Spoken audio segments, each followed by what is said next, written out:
Behold my strengths. Presents Fanfic Drama Theater, Episode 1, Unrequited Love. Now give a big warm welcome to your host, Behold My Strength. You suck! What's up, everybody? This is Behold My Strength, otherwise known on YouTube as the Sultan of Let's Play, BMS. Not to be confused with PMS. Haha. Cue the applause sign, Klaus. Eat me! Ah, thank you, you people are too kind. But anyway, you're not here to listen to me ramble on about me. Let's get to the story. Now, today's story is brought to us by fanfiction.net. Unleash your imagination. And our story is Unrequited Love. It is a romance novelette by Kabiku. And it is about the lonely Pac-Man and the lonely Pinky Ghost. So let us begin. It was nighttime in the Pac Village. Nothing stirred. Nothing was even awake, except for Pinky. The Pink Ghost stood outside Pac-Man's house, looking in the window and watching him sleep peacefully alongside his wife.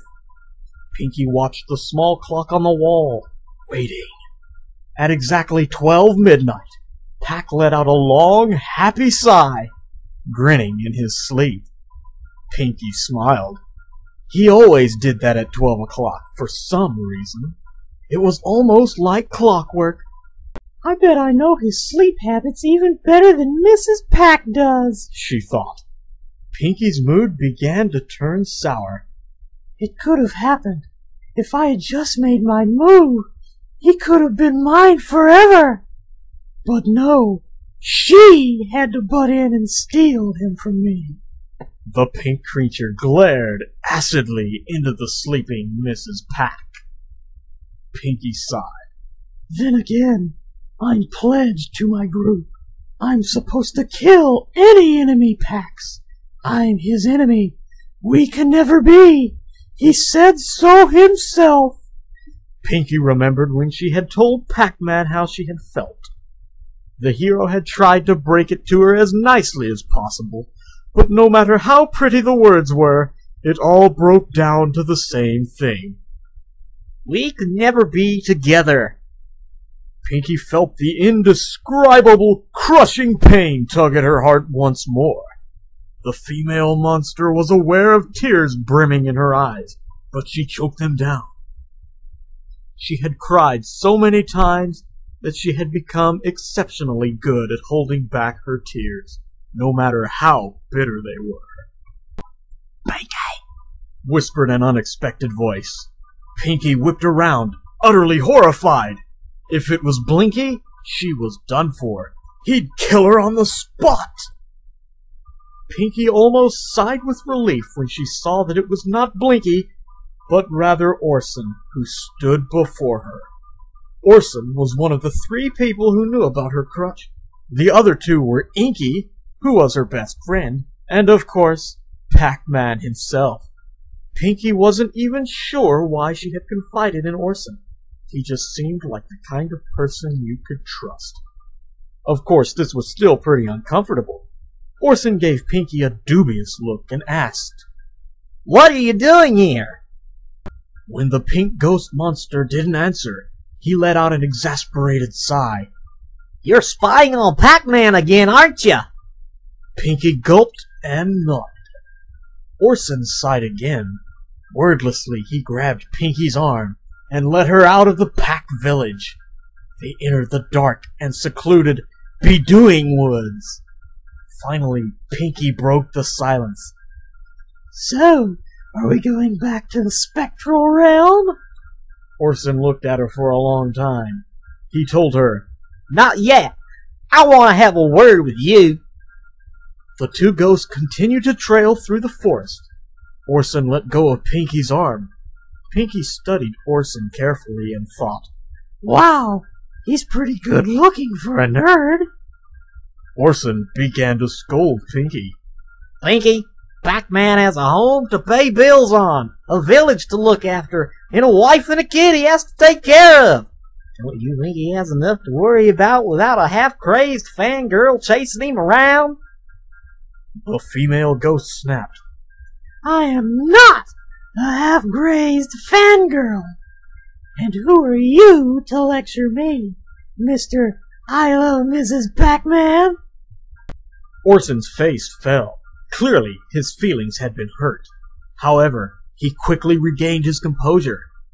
Winky, I was stupid then. Pac-Man is my friend, and I just want him to be happy. Don't you think that you should try doing the same? Pinky thought about this, and suddenly felt a pang of guilt stab through her. Deep inside, the pink specter knew Orson was right. She was a nuisance.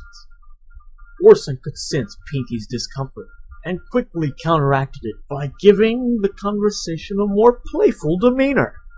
In a much lighter tone, he asked, So why do you like Pac anyways? Pinky herself had to think before she could answer.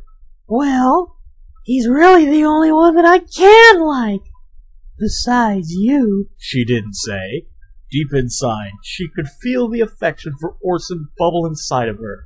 She was glad that her cheeks were naturally pink. Orson smirked slightly. Well, what about Winky? He's pretty good looking. Pinky shuddered at the thought. Ew, no. True, he's good looking, but he's too much of a dictator. He'd probably be a wife beater or something. Orson laughed. How's Inky then? Well, the thing is, we're close. Too close. So close, in fact, that liking him in that way would be practically incest. I feel weird. Well, there's still Clyde, suggested Orson. The white creature was grinning broadly now. Pinky burst out laughing. Clyde? You got to be kidding. You'd be better off dating a piece of lint. He's so stupid. The smile on Orson's face suddenly vanished, and he began to blush slightly. Well, what about... He gulped. Gulp. What about me?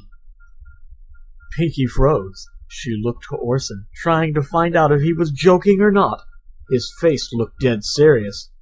Well? She began, but the pale specter interrupted. Pinky, I want to know if you care for me even the tiniest bit. I want to know. Pinky, I love you. Pinky's eyes widened with shock. She could feel her heart hammering away, getting faster by the second. Orson continued. I've felt like this for a longest time. Tell you the truth, sure I may be a hopeless geek, but I truly do love you. Pinky, will you at least consider it? A look of utter desperation crossed his face. Pinky was very much taken aback. Did she love Orson? If not, why had she told him her deepest, darkest secret? Why did her heart always race when he was around? But even so, after a moment of awful silence, Pinky responded, I don't know, Orson. I don't know how I'll be able to break all my ties just like that. Orson was heartbroken. Pinky could tell. Orson tried to keep a smile, but his expressive eyes told everything. Oh, I see. Well, if you change your mind, don't hesitate to let me know, all right? Orson turned away, and Pinky thought she could see a single tear slide down his cheek. He slowly began to float away, and Pinky's heart immediately melted. She had just blown it, big time. Why did I doubt myself? She thought. Wait, there was still time. Orson hadn't departed yet. It wasn't too late. Wait, Orson, don't go. Orson spun around, surprised, and stopped in his tracks. Pinky took a deep breath. Orson, old habits are hard to break, but if you help me, I think I'll be able to end this useless crush on Pac. I'll break free as long as you are by my side, big guy. Orson, I love you too. And my answer is yes. Orson's eyes lit up, and before Pinky knew what had hit her, the white ghost drew her near him and gave her a long, passionate kiss on the lips. Ah! Pinky shouted, and she jerked away, shocked and slightly embarrassed. Orson looked slightly guilty. Sorry, he muttered. The shock passed Pinky, and she said, No need to apologize. We can go back to the spectral realm if you want. Pinky smiled. The spectrum realm can wait. Orson embraced Pinky and kissed her again. This time she expected it, and she kissed back. The whole world seemed to melt away, with just them two, all alone in eternal bliss. Blinky looked around frantically for Pinky, and was just about to give up when a bit of the rosy color caught the corner of his eye. There she was, holding hands with Orson and giggling. From the looks of it, they had just entered the spectral realm, because the portal through which they had come had not yet closed. Blinky, being the obvious Sherlock Holmes that he is, just gawked, too surprised to even think, let alone talk. Finally, he told himself, I'm just not gonna ask. The end.